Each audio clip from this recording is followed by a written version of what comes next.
Praise the lord. ప్రభునామమునకు స్తోత్రములు కలుగునుగాక.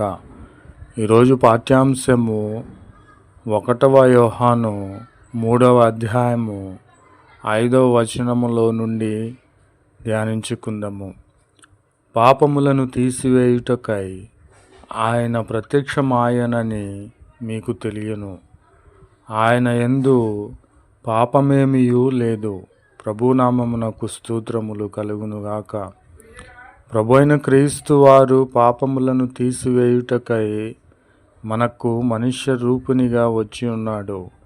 పాపములను తీసివేయుటకు ఈయన ఎవరని మీరు అనుకొనవచ్చును. ఆయనలో ఏ మాత్రము కూడా పాపము లేదు కనుక ఆయన పాపము తీసివేయుటకు అర్హుడై ఉన్నాడు. ప్రభునామమునకు స్తోత్రములు కలుగునుగాక. ఈయన లోకరక్షకుడు, లోకమును సృష్టించిన సృష్టికర్త, మనలను సృష్టించిన సృష్టికర్త మన కొరకు కల్వరి శిల్వలో రక్తమును కార్చి తన యవ్వన రక్తమిచ్చి మనలను కొనియున్న లోకరక్షకుడు.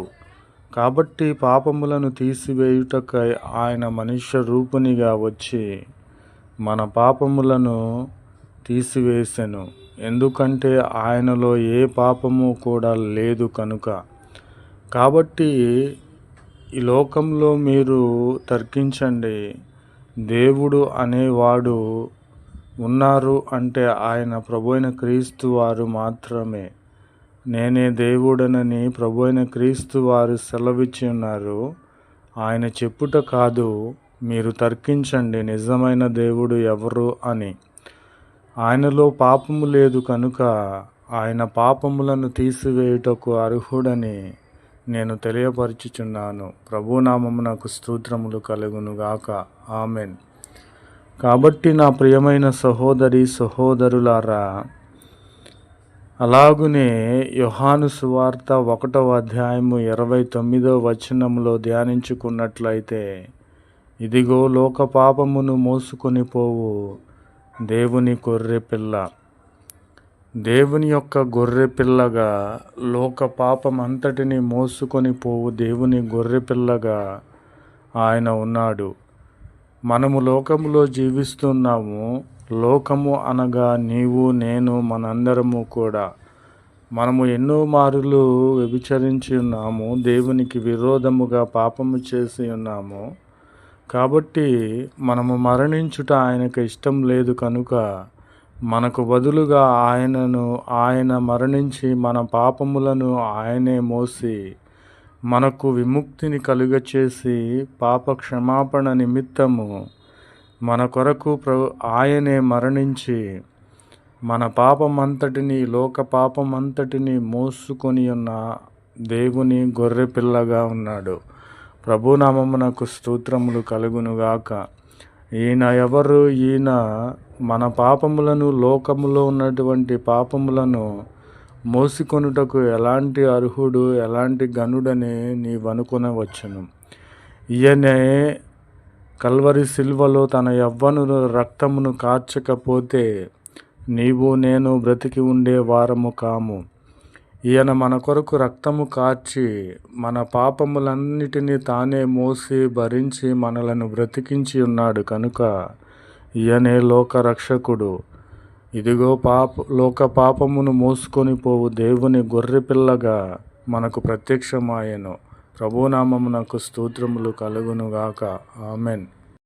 అలాగునే యెషయా గ్రంథము 53వ అధ్యాయము 12వ వచనములో మనము ధ్యానించుకున్నట్లయితే, ఆయన అనేకుల పాపమును భరించుచు తిరుగుబాటు చేసిన వారిని గూర్చి విజ్ఞాపన చేసెను. ఆమెన్. ఆయన అనేకమైనటువంటి పాపములను, అనేకుల పాపములు, నా పాపములు, మనందరి పాపములు భరించిన దేవుడు. ఆయన వంటి దేవుడు ఈ లోకంలో ఎవ్వరునూ లేరు కనుక అనేకులు ఆయనకు తిరుగుబాటు చేసి ఆయన శిలువకు అప్పగించి ఉన్నారు. అప్పుడు కూడా వారి కోసరము విజ్ఞాపన చేసి ఉన్నారు. ఆయనను కొరడాలతో కొట్టి ఉన్నారు. ఆయన ముఖము మీద ఉమ్మి వేసి ఉన్నారు. ఆయన హింసించి ఉన్నారు. ఆయనను కొట్టి ఉన్నారు. ఆయనను కూడా వారి తిరుగుబాటు చేసినటువంటి అట్టి ప్రజల కోసరము ఆయన విజ్ఞాపన చేసి ఉన్నాడు. విజ్ఞాపన అనగా తన తండ్రితో ప్రార్థించి ఉన్నాడు. ప్రభువా, వీరేమి చేయుచున్నారో వీరెరుగరు కనుక వీరిని దయతో క్షమించుమని ఆయన ప్రార్థించి ఉన్నాడు. మనము ఇట్టి మనస్తత్వము కలిగిన వారమై ఉండాలని ప్రభువు పేరట మిమ్ములను వేడుకొనిచున్నాను. మనలను హింసించిన వారిని, మనకు అన్యాయము చేసిన వారిని, మనలను నిందల పాలు చేసిన వారిని, మనకు కన్నీళ్లు వచ్చుటకు కారణమైన వారిని మనము దయతో క్షమించి, వారు తిరుగుబాటు చేసి ఉన్నారు కనుక వారి కోసరము మనము విజ్ఞాపన ప్రార్థనలు చేయాలని, దేవుని పోలి జీవించాలని ప్రభు పేరట మిమ్ములను వేడుకొనిచున్నాను.